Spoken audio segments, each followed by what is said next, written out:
Vietnam, Japan, Philippines, Indonesia ഈ രാജ്യങ്ങളുമായി America കരാറിൽ ഒപ്പിട്ട് കഴിഞ്ഞിട്ടുണ്ട്.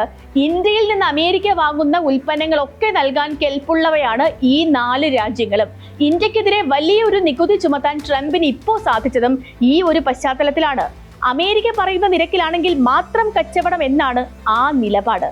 ഇതിനെല്ലാം അപ്പുറത്ത് മറ്റൊരു വലിയ തിരിച്ചടി കൂടിയുണ്ട്. ചൈനയിലെ ഉൽപാദനം ഉപേക്ഷിക്കാൻ ആപ്പിൾ ഉൾപ്പെടെയുള്ള കമ്പനികൾ തീരുമാനമെടുത്തു കഴിഞ്ഞു. അവയുടെ അടുത്ത ലക്ഷ്യസ്ഥാനം ഇന്ത്യയാണ്. ഇന്ത്യയിൽ നിന്നുള്ള ഉൽപ്പന്നങ്ങൾക്ക് ഈ നികുതിയാണെങ്കിൽ അവരാരും ഇവിടേക്ക് വരില്ല.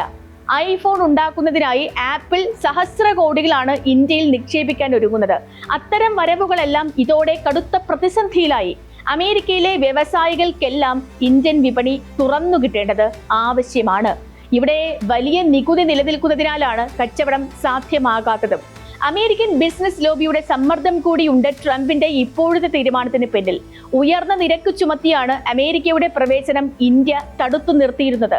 ഇന്ത്യയെ തീരുവ രാജാവ് എന്ന് ട്രംപ് പരിഹസിച്ചിരുന്നത് ഇക്കാരണത്താലാണ്. ഇന്ത്യ പക്ഷേ ഇപ്പോൾ നേരിടുന്നത് വെറും താൽക്കാലികമായൊരു പ്രതിസന്ധിയല്ല, അത് നിലനിൽപ്പിന്റെ തന്നെ വിഷയമാണ്.